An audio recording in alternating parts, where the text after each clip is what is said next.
12 goals, of course, on Saturday, and not a 0-0 in sight yet again in this wonderful Premier League of ours.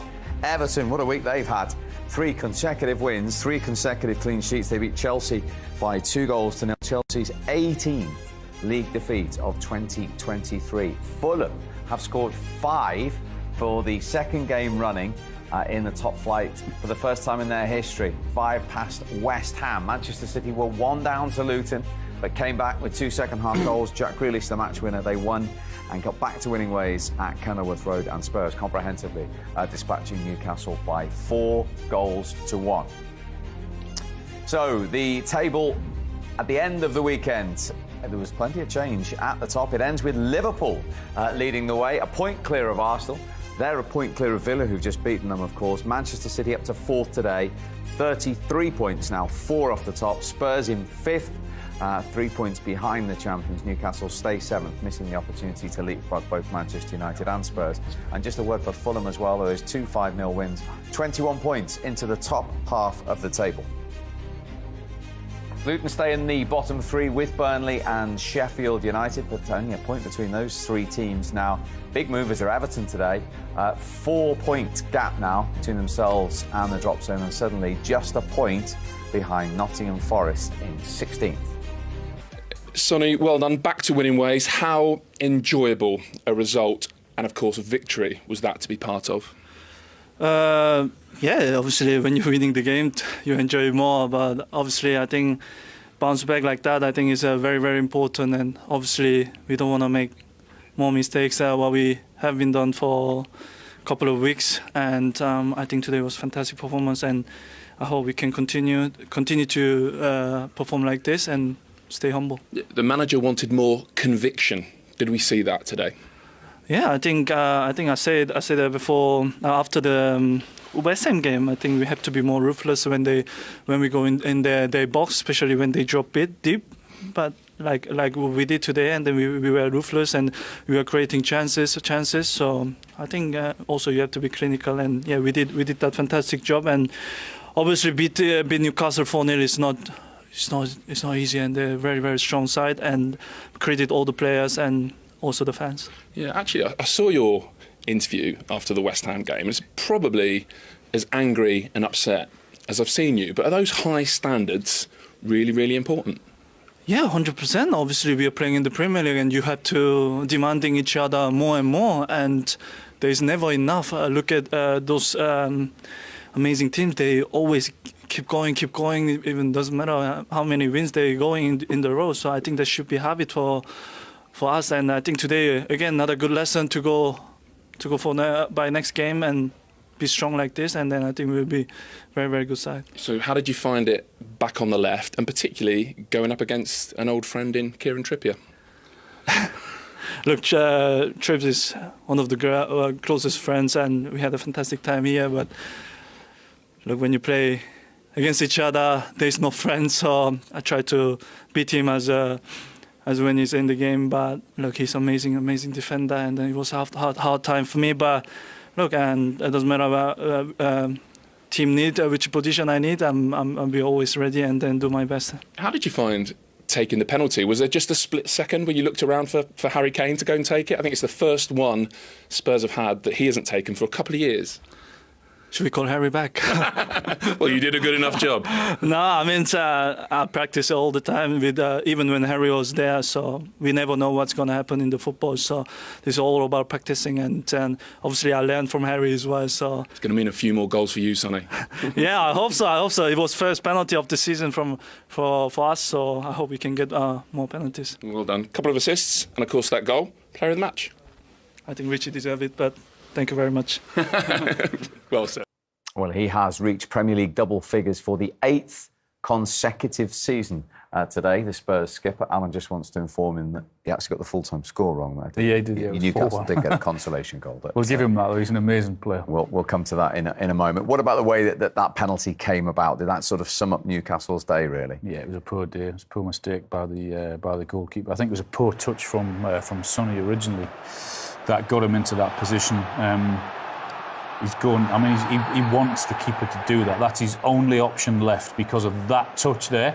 his only option is to take it that far and hope that the keeper fouls him, because he's not scoring from there, and that's exactly what happens. So he's played the goalkeeper brilliantly there, played the situation fantastically well, and got the penalty that he deserved. His performance deserved the goal. And as he said, first penalty since Harry Kane left. He wasn't getting any when Harry Kane was there, but he dispatched that one.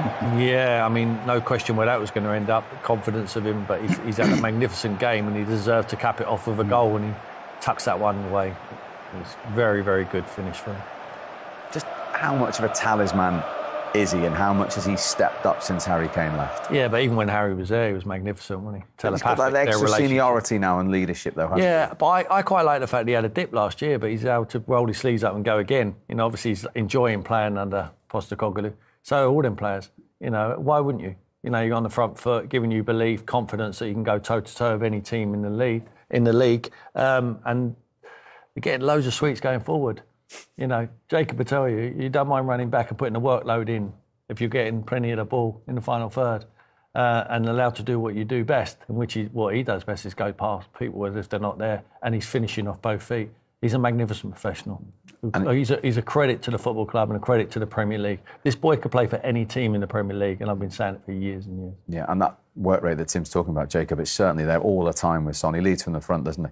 Yeah, he's definitely one of my favourite wingers. I've watched many of his clips over time. Right. So yeah, he can go off both feet, crossing, finishing. His finishing's excellent, especially off his weaker side. So yeah, really, really good player. I think he's a perfect example to any kid who's looking at Premier League players, how to do it, how to play every week, how to give everything every single week. You never see him moaning or complaining. He's got a great attitude, and yeah, he's a great professional.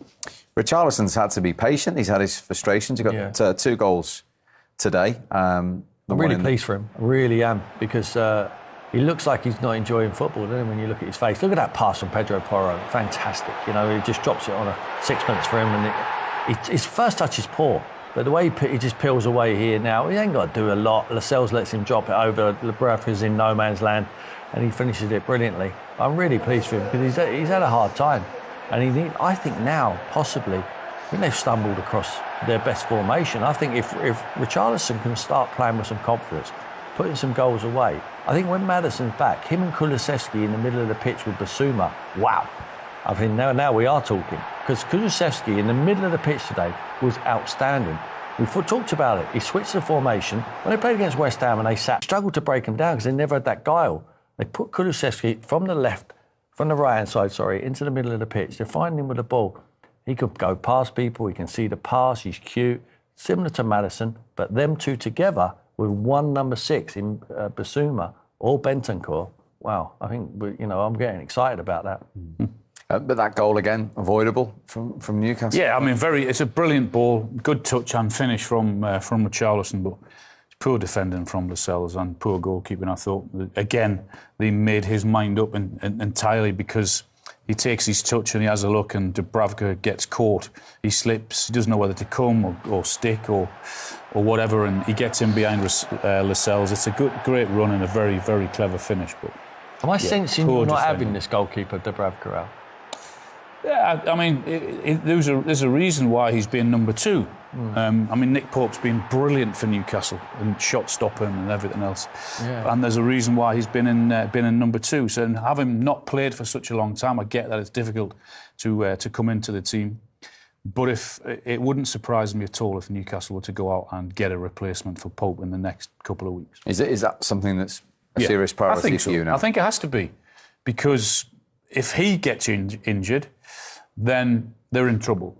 And so to prepare and plan, I'd be amazed if they're not looking at different ideas now to bring another goalkeeper in. I think the most important positions on the pitch are centre forward and goalkeeper, in my opinion. Do you share that view? I agree, yeah, definitely, yeah. I mean, you look at the number of saves Nick Pope. When Newcastle have been under pressure, they've had to rely on him making big saves at big times in games. And you need that. It's such a critical position. I totally agree in terms of a centre forward who's going to put them in the back of the net and a goalkeeper who's going to keep them out at key times. Nick Pope has been doing that for a while for Newcastle now. So it would amaze me if they haven't already discussed options and what to do in the next couple of weeks. OK, more on Newcastle in a moment. We can go back, though, to the Tottenham Hotspur Stadium to talk to one of Tottenham's goal scorers, Destiny Udogie. Of course, got the first one. Well played, Destiny. Good to see you. How's it feel, first of all, to get your first Tottenham goal?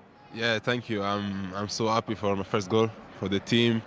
And I'm really happy because we take 3 points and there's no feeling better. Yeah, a very impressive performance. And here's your goal, which set you on your way. It was important at the time.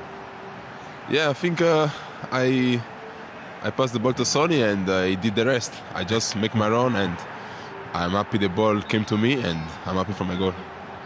Yeah, lovely finish. And the way the fullbacks play under this manager, you're encouraged to do that all the time. Yes, definitely. I'm trying to find my space, to do my best for the team, to help the team in the position, and I'm still learning. It's just the beginning, so I'm getting used to it. Destiny, hi. Is there a difference between the freedom you get to play at home than there is away? Does the manager say to you have to be a little bit more protective because you're away, or like it was today at home, you've got the freedom to go where you want? No. Every game is the same. We approach the game in the same way, home, away, and I have to just find my position. As a fullback, he likes to play inside, so it's up to me, to Pedro, to find our position and keep playing good for the team. Destiny, where was you last season? And we needed you then. I was in Italy. I know where you was, but you should have been at Tottenham. So we're glad to have you, and you're improving every single game. Thank you so much. I'm happy to be here, and every game I try to do my best. And when you play in a performance again like that today, you got 4. You could have easily got more. How exciting is that as a player at home to be in a part of that attacking team? No, I think I can't feel better than this because the team is so good. We play a beautiful football under the coach, and we have to just keep creating occasion, and we have to keep scoring. And I think everything will come. And finally, what's it like to play under a manager that gives so much positivity and freedom to players? No, obviously, I think it's a good team because every game we enjoy playing the way he likes. So we are happy. We are happy to follow him. The fans are happy, and we have to just bring home the wins. Very well done today. Congratulations again on your goal. Thank you so much. Well done. Destiny Udogie talking about the freedom he gets under his manager. So let's hear from him. The winning one today, Ange Postecoglou. Ange, well done. 4 goals, 3 points, and a really satisfying performance to go with that as well.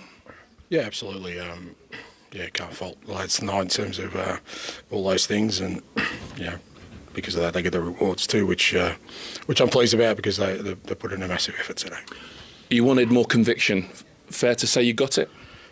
Yeah, I thought we were a lot more sort of bright in that front third, and a lot more aware of the opportunities that were before us, and I thought Sonny was excellent, particularly in the first half, just to really cause them problems just by being positive. And, those kind of things feed off to other guys, and they see his sort of authority in that area and they take a lead from that. Yeah, I mean, that conviction you're asking for, do we see it very much in that first goal? Udogie wins it and then makes a run, and like you say, Sonny drives his fullback and flashes it across. Yeah, that's what I'm talking about. So, and look, you do rely on your more experienced players, the leaders like Sonny, to take that initiative in that moment. And, I think, like I said, I think the rest of the lads sort of fed off that. And I thought our front third play today, I mean, we probably could have had a lot more goals, but I thought our front third play was as good as it's been for a while. OK, so what was that down to? I mean, I was going to ask, even before a ball's kicked, you lined up slightly differently in attacking areas. Sonny off the left, Johnson off the right, Kulusevski obviously 10, Richarlison up top. They've all started games in different positions. Yeah, there's not too much science behind it. It's we're getting some players back. I mean, it's. Am I giving you too much credit? Yeah, probably, and probably too much blame as well. At the same time, when things aren't going well, we were very reliant, and we're getting some players back. Having Pepe back today and having Richie back.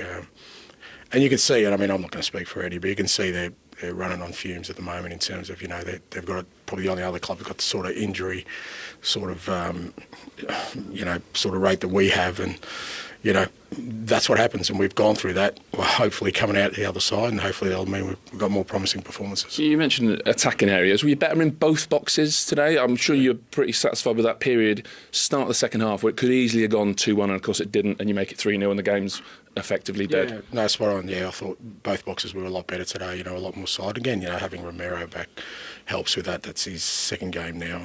And, look, all those kind of things, when you get the personnel back, kind of mend themselves gradually. But I thought, because Newcastle's still very much a threat in that front third, I thought we handled it okay. And Kulusevski in that 10 role, how good was he? Yeah, very good. He's had to play a variety of roles again, because of what we've gone through in terms of injuries. But everywhere he's played, he's always been effective. I thought he was really effective today. What have you gone through, Ange? How tough has it been since maybe, 20 minutes into that Chelsea game last month? Yeah, and it's, it doesn't sound as, for want of a better word, as sexy to just put it as simple as that, but, we lost a fair chunk of our most influential players in that game, and we've had to battle our way through it. Like I said, we're hopefully getting out the other side, with the squad we've got at the moment, and come January we'll get some of those players back. But, that's part of the challenge, I guess, in the Premier League, because it's unrelenting. The other teams aren't going to feel sorry for you, and they haven't with us. Do you think you'll be better for having had this experience? I know it's not been fun to live through, but you said you've had it in, each and every one of your clubs. You've had this period in your first season where you've struggled, you've bounced back, and maybe today was the start of that for Tottenham. Yeah, I mean, that's no guarantee. We've got a tough game of Forest next week, but it is. When you go through these periods, it's how you go through them, and sort of how you behave through them and how you react to them. And to be honest, even though the results haven't been there, I've probably been a little bit hard on the lads in that, we've been in just about every game we've played. And like I said, when they do that, when we're so stretched in terms of our squad, when everyone comes back, it gives you strength. Thanks for your time. Thanks, boys. Attempts on target under Ange Postecoglou today for Tottenham. He says the front three is as good as it's been in a while. But is it not science, Tim? He's basically saying, get better players back and we'll put better performances in. Absolutely. It is all about players, but it's all about organising them, giving them the confidence. We needed it when we played. Jacob's still playing now, and he knows what Eddie Howe gives them, the confidence to go toe-to-toe with any opposition they come up against. And every single day in training he's working on how they can affect the opposition and not worry about the opposition too much. And that's exactly what Ange does. He puts the onus on his team to play well and to dominate and control football matches and get the ball to the offensive players as quickly as possible. And when they get it, to express themselves. He doesn't care if they give the ball away. The only disappointment for me was, even though they're 4-0 up, Højbjerg comes on and makes a poor decision again in possession. And Vicario, for me, should be getting him in the change room and saying, I wanted a clean sheet there. That's the demands. That I think they're the small margins. It was a sloppy goal to give away, but it's been brilliant under Postecoglou. They have had their injuries. He don't like to talk about them. We keep reminding him of them, but every team has them. I think come January, Daniel Levy now know he has to trust this man. I trust him because I know the way he wants to play, and the fans would certainly trust him, even though they're on the back of a poor run. If he wants to bring recruits in, let him bring them in. Give him the strength, because I think he can take this team to the Champions League next season. I really do. And if you're a player at the moment and Tottenham are trying to sign you, it's a whole different ballgame from 6 months ago when you're looking at the potential brochure you're going to. And I guess, Alan, an exciting prospect under this. Yeah, I think what he's done in the short amount of time is he's sent a message out, not only to other clubs, but maybe more importantly, players that want to come into Tottenham Hotspur, because it's an exciting project. One or two might have been worried. I mean, Maddison wasn't, Van der Ven wasn't, that the worry that Harry Kane would have been leaving. Yeah. Harry's gone now, and that has perhaps made them a better all-round unit where everyone now has to chip in. Everyone's had to say, OK, well, now it's my opportunity to improve at least 10%. And I think certainly in the forward positions, the players that are there have done that. So, yes, they've had a really good start up until now. But I do think that come January, if they were to get another 2, maybe 3 in to say here's the final push, then they could have a really, really exciting second half to the season. Is there? I think I asked the question. I think I know the answer. Is there a clear playing identity with Tottenham? Oh, absolutely. Everyone. I mean, he's in the short time he's been there. Everyone knows what it is, what he's trying to do, what he's trying to achieve, and everyone's on the same page. And it's whether you're a fan or whether you're a player. I know they haven't had a great run, but at least they know now who they are, what they are, and what their players and how they're going to play. The reason I say that is because there's a lot of other managers at other clubs spent a lot more money and still asking for more time to get their identity across. Yeah. This man must work very, very hard. He must work harder than them other managers. He's doing an excellent job. Everyone's happy with what he's seen. He's coming in there, he's bought into the Tottenham way. The Tottenham way is to play on the front foot. The fans are happy as long as you're playing that way. Yes, you don't want to get beat every week, but they won't get beat. They'll win more than they lose. 100% they win more than they lose playing this way. When he gets his best players back fit, they're a threat to any team they play against. But even when they've had them crippling injuries, they play against the Man Cities, they're okay. They roll their sleeves out and go, come on then, toe-to-toe. Let's have a fight. That's what they do. And aside from today, obviously, because it's against your team, Jacob, but in general, when you've lost a 30-goal striker and come into a new job like he has, to have Tottenham in fifth, playing the kind of football we've been watching is highly commendable. Yeah, he's done a wonderful job. You know, you would say he's almost had the Howe effect, but at Tottenham. So yeah, he's got them playing really exciting stuff.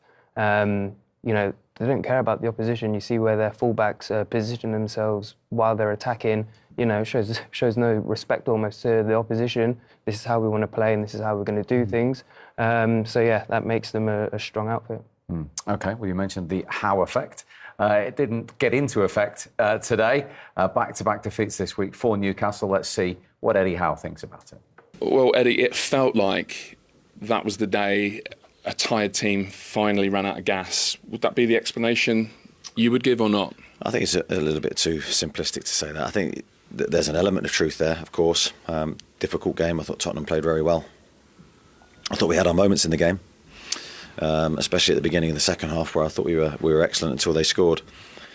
But yeah, we weren't our best physically today. I think you could see that, and I think the lads were giving everything, but with not enough resources to give more. Yeah, I don't often like picking out individuals, but maybe in this scenario it helps. Isak didn't look at full power. Lascelles seemed to be carrying something. Trippier probably made more mistakes this week than he's made in the rest of his Newcastle career. So how much of that with individuals is down to workload? Yeah, it's a difficult one, because if I commit to that and say, it's all down to fatigue, we've got another game on Wednesday. So this is what we wanted this season. The Champions League is a very special tournament, but with it comes, of course, more games. We hope to have the squad to be able to cope with that, but with the injuries that we've had, I think we've had it worse than any other team that I can remember. You know, these same group of players I think have gone for 5 games, and it is difficult, but we do have some light at the end of the tunnel. I think with Callum and Sean coming back, massive players for us. I thought they both did well when they came on. So we have to be very positive. Look, two really difficult games for us, away games where we've suffered. But we have to take the pain and come out fighting again. So what do you say to the players? You're obviously trying to shut them away from what might be excuses. So what do you go into the changing room and talk to them about? Well, you have to deal with facts, and you have to deal with what we've given and how we've performed. And you have to critique it like you would normally. So we know today we were off, lacking in conviction in our in-possession work, lacking in conviction in our out-of-possession work. We didn't defend the goals well enough. So I will analyse it as I normally would. Yeah, I mean, that was touched upon in commentary. A slight lack of belief when you had the ball today? Yeah, I thought the moments were there for us. I thought, again, very similar to Everton, where we had chances, but we weren't in rhythm around the box. We weren't clear with what we were trying to do and our execution of that. So scoring goals is always very difficult. So you were a lot... Oh. Sorry. A little glass of water for Sorry. Yeah, just talk amongst yourselves. No, I mean, at the start of the second half, you were better. Yep. So what did you say at half-time? And does that suggest there is actually more in the group than they showed first half? Well, I think there's always more. You know, that's my belief. You can push yourself much more than you realise you can, even when you're tired. So that was very much the message, and we had to take a grip of our performance. And as I said, it was much better until they scored. Thanks for your time. I'm going to let you go before that voice completely goes. Thanks, Eddie. Yeah, he's certainly been shouting today. That's the last 6 results, Alan. You touched it on top of the show. You did it as Newcastle captain. Just how demanding, with the same set of players, is going back into the Champions League and trying to sustain form in the Premier League? Yeah, it's tough. It's not easy. But we almost shouldn't lose fact of the fact that they're football players and paid to play football matches. That's the whole thing. 20 or 30 years ago, you had to turn and play Saturday, Wednesday when you're in the Champions League without having a squad of players, without being able to use 5 substitutes. They have better sports science now, they have better pitches, they have better physios, they have the best of everything. So I'm always reluctant to say that players play too much football, because they don't. If you had said to me or to Tim or to Jacob, do you want to play this on Saturday or do you want to be rested so you're right for Wednesday? I mean, it's nonsensical to say, well, if you leave me out on Saturday, I'll be all right for Wednesday.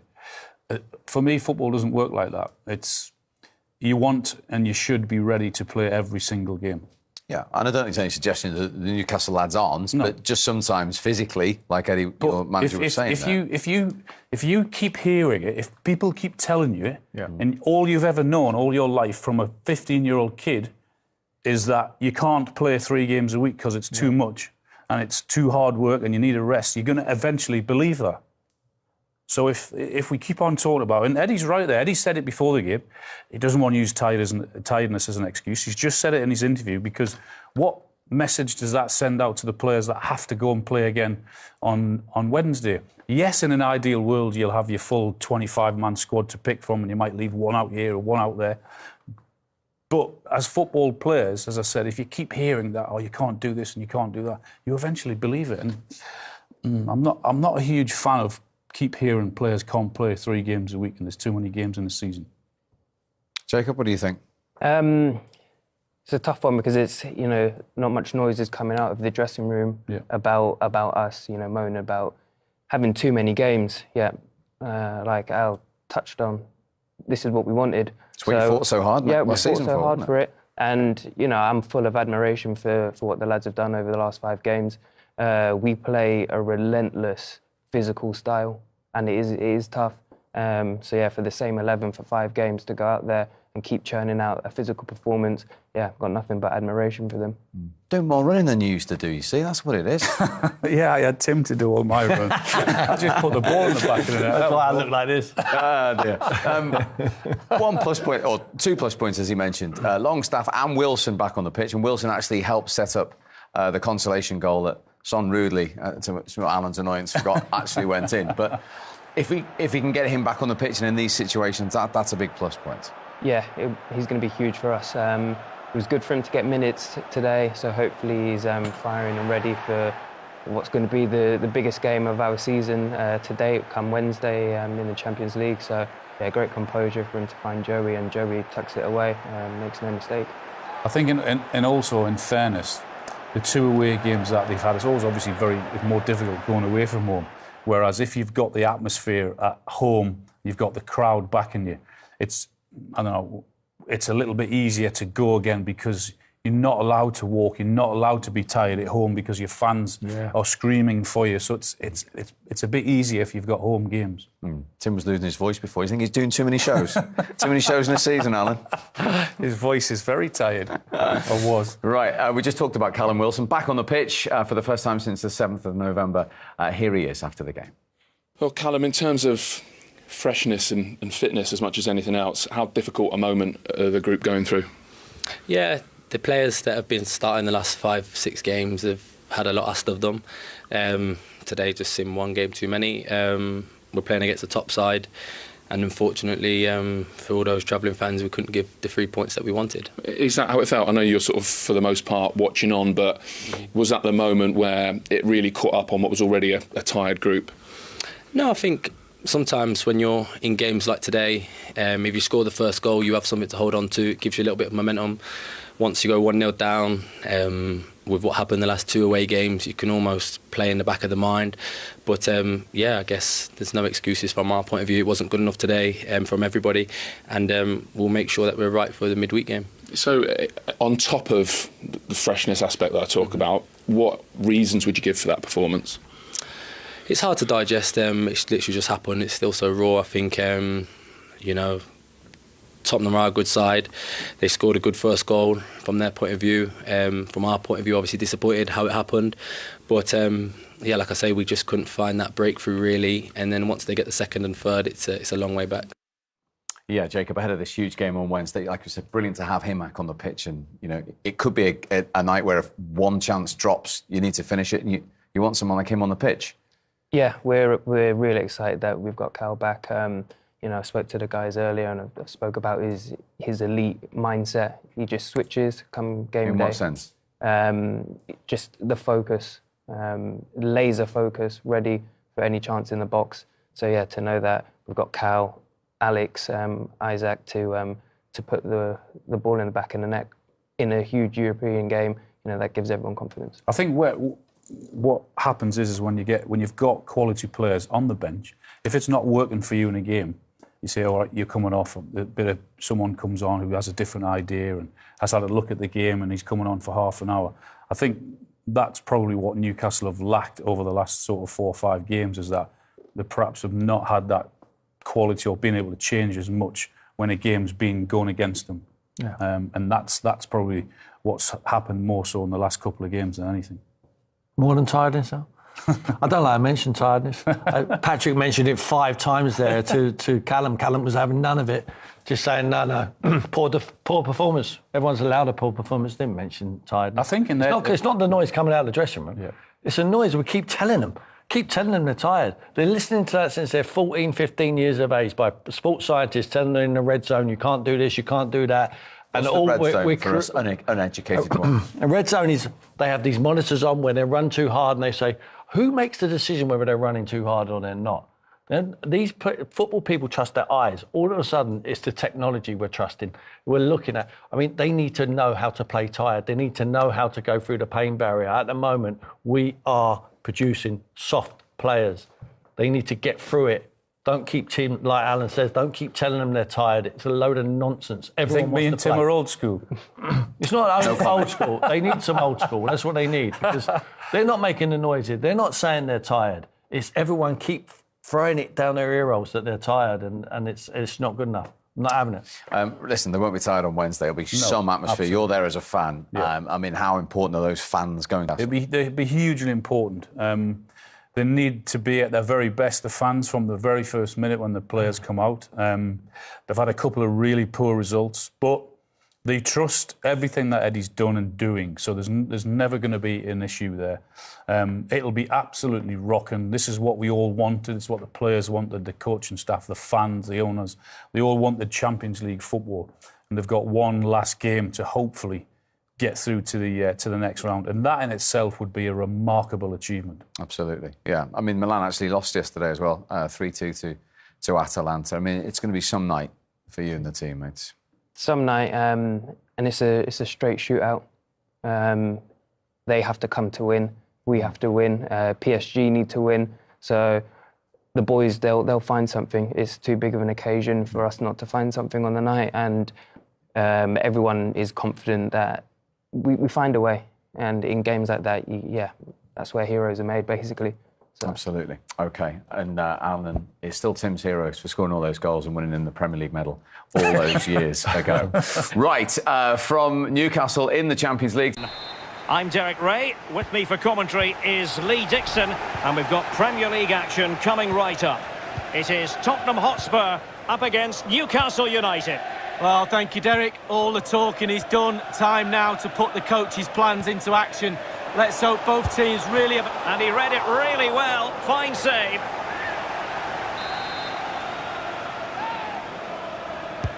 And firing it into the area. Well, no end product. We're being pressed here and dispossessed.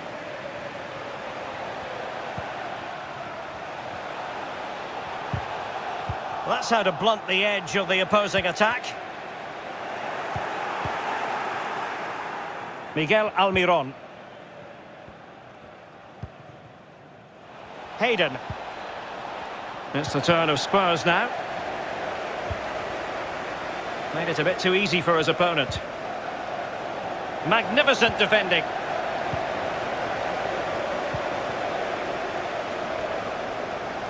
Well, the man who captained England to a 4th place finish at World Cup 2018 while winning the Golden Boot, Harry Kane. Goals, simple as that. He lives for scoring goals. Anything he... Real chance. Well, they can say a big thank you to the goalkeeper. That was inspirational. Well, that's as good as a goal at the other end. Brilliant save from the keeper.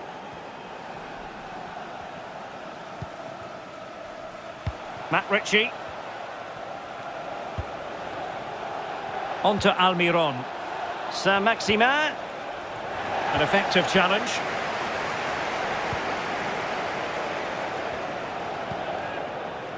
Matt Ritchie. Straight offside, but only just. Alderweireld. Harry Kane. Couldn't keep the ball.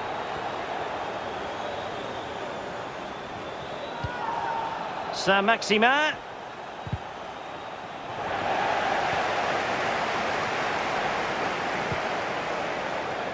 Son. And space to attack. And he's in. Pulls it back. There is the goal to open the scoring. Who can say they don't deserve to be in front? Well, here it is again. Lovely disguise on the cross. The pullback catches out the defenders. And then the sheer power of the strike. Really impressive. It's a thunderbolt.